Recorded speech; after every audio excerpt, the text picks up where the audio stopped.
Welcome back to N's Notebook, LM. So today, we're driving into a really strange paradox of modern life. I mean, think about it. We live in an era of unbelievable comfort, right?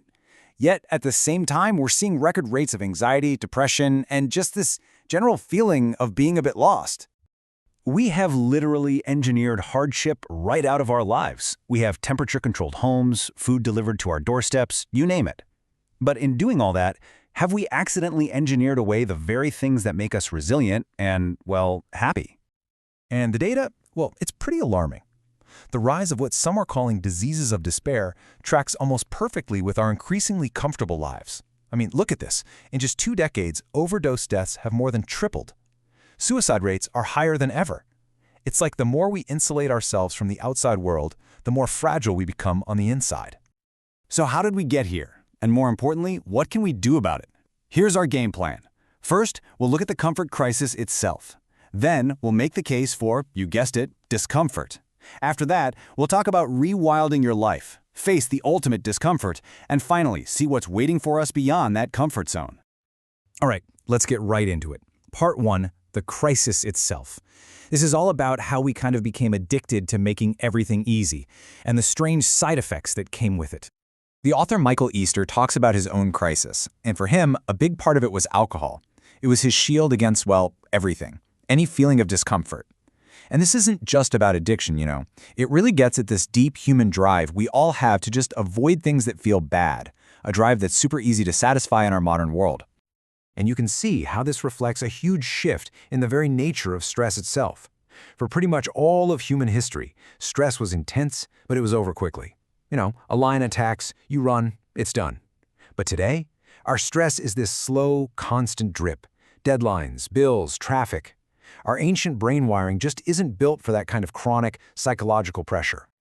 So here's a fascinating question. What happens when our brains, which are hardwired to look for threats, can't find any really big ones? Well, they start inventing them. There's a term for this, problem creep. It means that as real, life-threatening problems disappear, we don't just get happier. No, our brains just lower the bar for what counts as a problem. So suddenly, slow Wi-Fi or a mean comment online can feel like a genuine threat. Okay, so if comfort is the problem, what in the world is the solution? Well, it turns out the answer is to intentionally seek out discomfort, not as some form of punishment, but as a way to get back something vital we've lost. At its core, the idea is to take on a challenge so big that it pushes you right to the absolute edge of what you think you're capable of. See, most of us live our whole lives in this tiny, comfortable circle, never really knowing what our true potential is. This is about exploring those outer edges. And this practice actually has a name, borrowed from a Japanese ritual. It's called a misogi. And this isn't just a tough workout. We're talking about a once-a-year quest that is so difficult, you only have about a 50-50 shot of actually finishing it, even if you do everything perfectly. That uncertainty, that's the whole point. And the philosophy behind it is captured in 2 just beautiful, simple rules. Rule 1, it has to be really, really hard. And rule 2, you can't die. And that's it. That framework creates this amazing space where you can push yourself to the absolute limit, but you do it safely. And the science totally backs this up. A psychologist named Mark Seary found that people who've overcome some adversity in their lives, not a traumatic amount, but crucially not zero either, are way more resilient. They literally report feeling less pain in experiments and tend to see stressful situations as exciting challenges, not overwhelming threats. Now, a full-blown misogi might sound, a little extreme. So let's talk about how we can rewild our lives in smaller ways by weaving some practical discomforts into our day-to-day to build that same kind of resilience. Let's start with our addiction to distraction. Just look at this number. The average American touches their phone 2,617 times a day. With that constant fire hose of information, we are completely killing any chance for our minds to just be bored, to wander. This constant stimulation has basically wiped out a fundamental human state, boredom.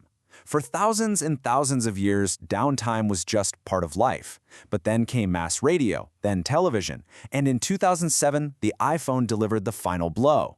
We've effectively declared boredom dead. And the thing is, we've totally misunderstood what boredom is for. It's not some magical, creative state in itself.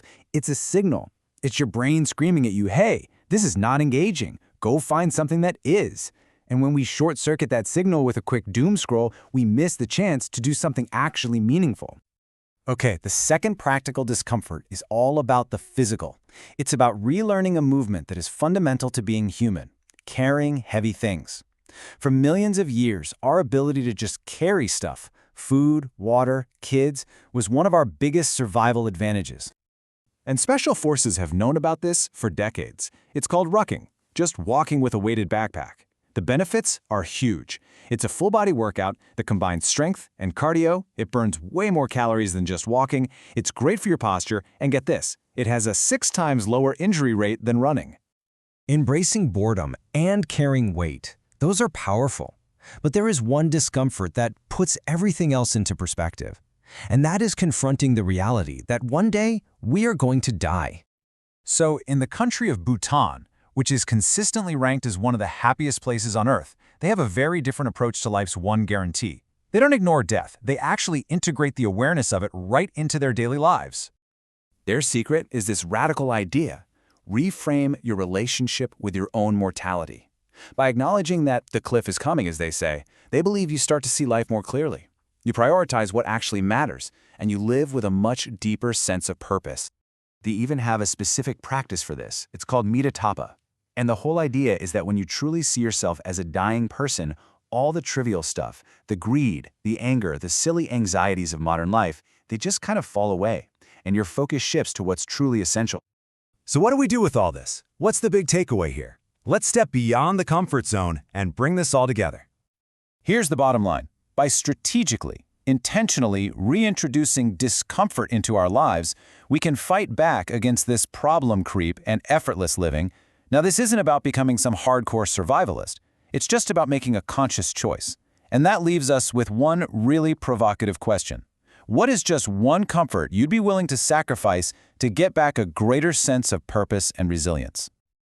If this topic has captured your interest and you'd like to dive deeper, the book is called The Comfort Crisis by Michael Easter.